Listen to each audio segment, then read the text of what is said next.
Bu sokakta son 12 yıldır altyapının eksikliğinden dolayı meydana gelen bazı sıkıntılar var. Bu sıkıntılarımızı biz defalarca belediye ile paylaştık. Kendisi Büyükşehir Belediyesi olmadan önce de biz Beyaz Masa'ya falan götürdük. Defalarca proje hazırlanıp uygulamaya geçecek dendi ama herhangi bir çözüm üretilmedi. Bugün Vaski'nin şikayet bildirim hattında eğer kayıtlara bakarlarsa bizim son 12 yılda en fazla bildirim yapan sokak olarak orada geçtiğini göreceklerdir. Kendilerine defalarca bu hatların özellikle atık logar hatlarının bu şehir yükünü veyahut da mahallenin yükünü kaldırmadığını bildirdik. Bu hatların iyileştirilmesini istedik kendilerinden. Lakin dediğim gibi 12 yıldır bu sorun devam ediyor. Bizim burada 5-6 hane her yağmur yağışında, her kar yağışında bu kar sularının erimesiyle hatların kaldırmaması sebebiyle bütün mahallenin, çok affedersiniz, pisliği bizim kapımıza çıkıyor. Bizim logar hatlarımızı patlatıyor. Hem evlerimize hem de kapılarımızın önüne kadar doluyor. Bodrumlarımız olsun, evlerimiz olsun. Çıkan bu fazla sudan dolayı da nihayetinde bu temeller su alıyor. Yani korkuyoruz ki yakında hani Allah muhafaza evlerimiz başımıza yıkılacak artık. Bizim Vaski'den, altyapıdan çok acil istirhamımız, ricamız şu ki bir an önce bu hatların yeniden elden geçirilmesi, küçük borular döşenmişse bu boruların büyütülmesi ve bu sorunun çözülmesidir.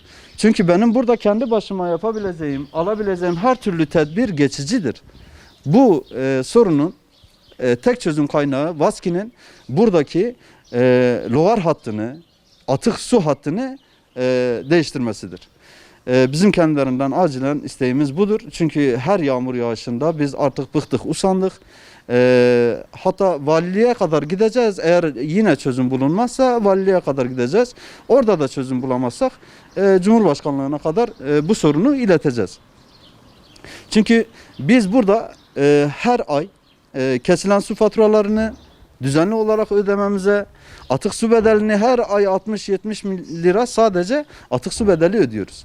Bizim su faturamıza endeksli olarak atık su bedeli ona göre de yüksek çıkıyor. Aziz kardeşim, bizim bütün bu mahallenin pisliğini çekme gibi bir şeyimiz mi var? Hakkımız mı var? Hukukumuz mu var? Kendilerinden ricam bir empati yapsınlar.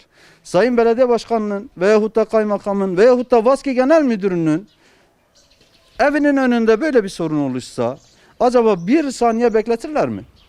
Bütün ekipleriyle o sorunu çözmeye çalışmazlar mı? Bizim beklentimiz de bir hukuk devleti olarak adaletli bir devlet olması hasebiyle bizim sorunlarımızı bir valinin sorunu gibi, bir kaymakamın sorunu gibi normal bir vatandaşın da sorununu acilen çözmeleridir. 12 yıldır biz bu sorunun çözülmesini bekliyoruz.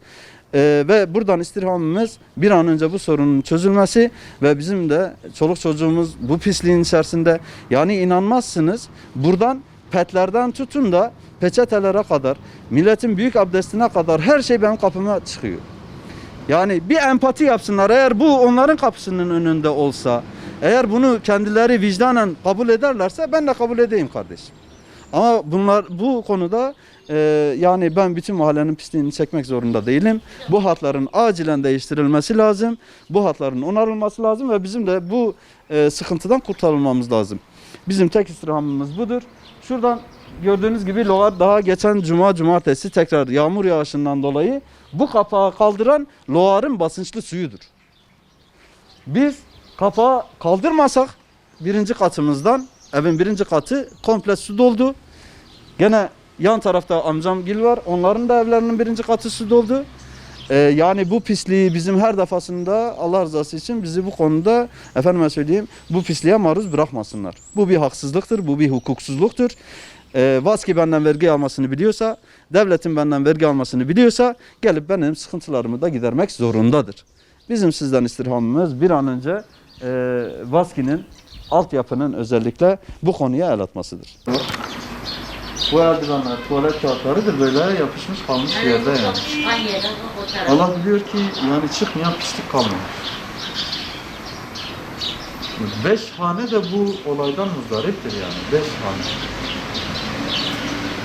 Ha, daha aşağıda kimler muzdariptir ben bilmiyorum ama bizim çektiğimiz çile bu.